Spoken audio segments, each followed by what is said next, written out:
全世界最有价值的精品品牌之一，你连一股都买不到。它一年营收将近190亿美元，却没有股票代号，不在任何一间交易所挂牌。它的主人是两个几乎从不上镜的法国兄弟，连 Bernard Arnault 那个买下75个品牌的男人都对他求之不得，却永远开不了价。他叫 Chanel。今天这一集我们要回答一个问题：一家这么会赚钱的公司，为什么永远不上市？答案藏在一个字里：私有。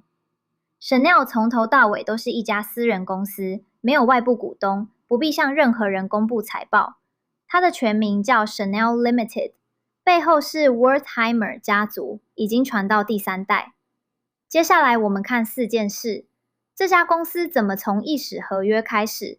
家族怎么把它牢牢握在手里？私有制到底给了他们什么财务武器？最后，在2024年市场踩刹车时，这套打法又出现了什么裂缝？先回到100年前，一瓶香水。1924年，可可香奈已经是巴黎最红的设计师。他手上有一瓶卖到缺货的香水，香奈儿5号，但他缺一样东西，把这瓶香水量产、行销、推广到全世界所需要的资本。这时，巴黎商场的一位大人物 Théophile Bader 出面牵了线。他把 Coco 介绍给一个生意人 Pierre Wertheimer， 3个人坐下来签了一纸合约，成立了一家叫 Parfum Chanel 的香水公司。股权怎么分？出全部钱的 Wertheimer 家族拿 70%， Bader 拿 20%， 而 Coco Chanel 本人只拿 10%。 这一纸合约决定了接下来整整100年，香奈儿这个名字真正的主人是谁。但 Coco 很快就后悔了，他觉得自己只拿 10% 是被占了便宜，他甚至认为自己糊里糊涂，把名字的权利都签掉了。接下来几十年，他跟 Wertheimer 家族打了一场又一场官司。到了第2次世界大战，事情变得更难看。Wertheimer 家族是犹太人。1941年 ，Coco 想利用当时的种族法令，把整家公司据为己有。但他不知道 Wertheimer 早一步把 Parfum Chanel 暂时转到一位法国实业家 Félix Amiot 名下护盘，等大战役结束再原封不动拿回来。1954年 Pierre Wertheimer 凯回 Bader 手上的 20%， 重新跟 Coco 谈妥条件。1971年 Coco Chanel 挂世，没有留下子女，从那一刻起，这个品牌100%属于 Wertheimer 家族。拥有一台会自己印钱的机器，为什么不把它拿去上市换一大笔钱？这正是香奈儿最反直觉的地方。作为一家私人公司，它在法律上根本不需要公布任何财报，它可以是一个彻底的黑盒子。事实上，过去将近100年，外界完全不知道香奈儿到底赚多少。直到2018年，他才生平第一次主动摊开账本。那一年营收110亿美元。他为什么突然开口？不是为了上市，恰恰相反，是为了让所有人闭嘴。当时市场上一直有传言说香奈儿要卖、要上市，于是他干脆把数字公开，传达一个讯息。他的财务长说得很白，所有的投资都是为了让香奈儿独立的走过好几百年。私有制给了香奈儿2件公开公司很难拥有的武器。第一件是极端的定价权。从2020到2023年，香奈儿把产品价格往上调了将近 60%， 是所有大型精品品牌里涨最凶的一个。举个例子，一个最经典的包款，2019年大约要5000美元，到2023年已经涨到超过1万美元，短短4年硬生生翻了1倍。它为什么敢这样涨？因为它不需要向任何股东解释下个季度的销量好不好，它股的是长期。奢侈品越贵越稀有，就越被人渴望，越贵反而越多人想买。这在别的行业是一场灾难，在奢侈品却是一种炼金术。一家上市公司财报只要1个季度不好看，股价就会被砸。但香奈儿可以不理会短期的杂音，把定价当成一种品牌策略，慢慢的玩。第2件武器是逆势投资的本钱。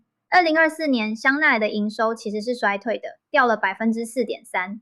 换成一家上市公司，这时候该做的事是缩减开支，保住红利，让股东安心。但香奈儿做了完全相反的事，它的资本支出反而冲上历史新高，将近18亿美元，比前一年多了整整40%。这些钱花到哪去？很大一部分是去买下他自己门市所在的那一栋大楼，把店面从用租的变成自己的。这是一种只有不缺钱又不必看股东脸色的公司才玩得起的长线布局。当别人在寒冬里缩手，他反而大举加码。而且他买的不只是门市，这几年香奈儿还一口气买下好几家替他做工的工坊，做扣子的，做羽饰的，做刺绣的，把整条供应链慢慢握进自己手里。那么赚到的钱最后进了谁的口袋？答案是两兄弟，Alain和 Gerard Veltheimer 皮埃尔的孙子。他们透过一连串设在境外的控股公司，握有香奈儿100%的股权，每个人的身价都超过400亿美元。而私有制连发钱这件事都给了他们无比的弹性。2023年生意好，家族一口气领了57亿美元的股息，但2024年获利掉了30%，他们干脆决定这一年1毛股息都不领，把钱全部留在公司里，继续投资，继续买楼。一家上市公司的股东会为了这种决定吵翻天，但在香奈儿，这只是两兄弟一个下午就能拍板的事。这个家族低调到什么程度？两兄弟几乎从不受访，资产藏在开曼群岛的控股公司后面，名下还有葡萄酒庄和赛马。对外，他们只剩下一个身份：香奈儿的主人。因为这套打法在2024年也出现了第一道裂缝。这一年，香奈儿营收掉到187亿美元，营业利益更是大跌30%。原因跟整个精品业一样，最大的买家中国消费踩了刹车。更麻烦的是，那把曾经无往不利的武器涨价，可能开始反噬。当一个经典包短短几年涨到快2倍，连最忠实的顾客都开始犹豫。私有制的另一面也藏着风险，没有外部股东把关，接班与传承全靠家族内部消化。而第3代之后，这个帝国到底要交给谁，至今没有公开答案。2022年，家族甚至第一次把执行长的位子交给一位非家族的外部专业经理人，这在过去是难以想象的。黑盒子保护了香奈儿，也藏起了他所有的问号。